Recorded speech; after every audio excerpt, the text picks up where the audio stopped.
kuna mtoto wa miaka 5 ambaye alinajisiwa kule Magena. A baby girl, 5 years. You can imagine 5 years. Na mtu ambaye amemnajizi yeye, sasa hii unajua nimekumbuka tu vile naongea. Wamenajisi mtoto wa miaka 5, huyo kijana akakamatwa, akapelekwa kwa polisi. Kijana amejifanya yeye ni wazimu kwa sababu ameambiwa ni wazimu, akapelekwa hospitalini. Lakini mbunge mmoja anatishia maofisa wa polisi ambao walikamata yule kijana ama yule mwanaume, hata sio kijana, ni mwanaume mzima. Anawatishia. Mimi nashindwa, nataka niulize, ni nini imefanyika Kisii? Why is it that some people think they're above the law? 5-year-old girl raped by a known individual and been arrested. Then a politician takes the phone, starts threatening the police officers that person cannot be taken to court. More worse, sisi tumesema mtu ambaye ananajisi watoto wadogo anafaa kupewa adabu ya maisha. Mimi nataka niwaulize tafadhali, tukemee pepo mbaya ambayo imeingia katika viongozi ambao hali yao hawataki kuona kitu kizuri kikifanyika, especially wale bagusigaiga abantu aminto. You are young people, you are on social media, be an influencer positively. Hii ukora nyingine ndogo watu wanataka kufanya, tuachane nayo. Abantu aminto ntagitemba sabe, as young people, this generation, the community depends on you. By all means. Mimi nataka niachie hapo, sitaki kuongea mengi. Leo ni sherehe. Tafadhali wale ambao nyote mmeoa, mnisalimie mabwana zenu. Mmeolewa, I mean.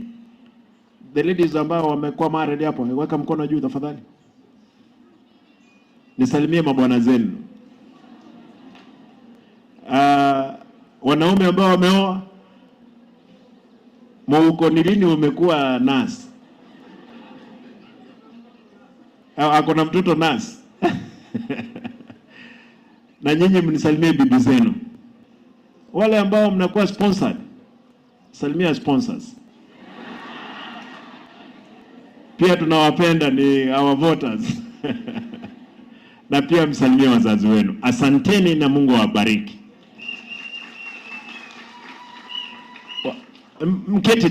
Keti tu. Nataka nione. Where is Nyaribari? No, nianzie. Wale wangwana wa diaspora. Nyamira,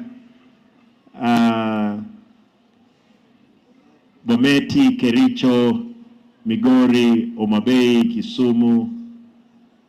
Mkirudi kule nyumbani, salimia viongozi wako kule. Waambie tunawapenda na mimi nawakaribisha.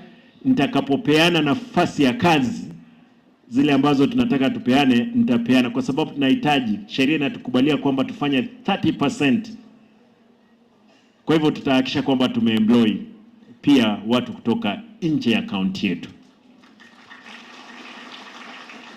Si ndio? Yeah, hivyo itakuwa mzuri. Nataka niachie hapo, niwatakie siku njema. Mkipata nafasi kesho, shughulika katika masuala ya net distribution. Leo nitakuwa na mkutano na watu wangu hawa.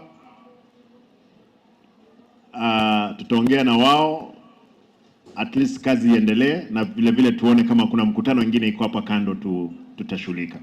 Otherwise, ni wangapi wamesafiri kutoka Nairobi wakakuja? Unajua kuna watu lazima walikuja kutoka Nairobi. Weka mkono juu tafadhali, weka tu mkono juu, hakuna shida. Wale wametoka Nairobi. Bwana, mnatoka Nairobi na Nairobi ndio kuna kazi. Ati hakuna.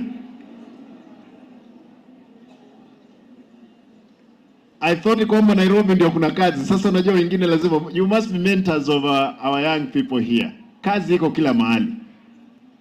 Ni wangapi wanaishi hapa na wanalima, hakuna kitu wanafanya? Na nyinyi lazima muamke, hamwezi kuwa mnalima, lazima muende lazima muende mjue vile watu wanaishi Nairobi na town zingine. Otherwise, with those many remarks, mkuwe na siku njema. Asanteni, Mungu awe na nyinyi. Thank you.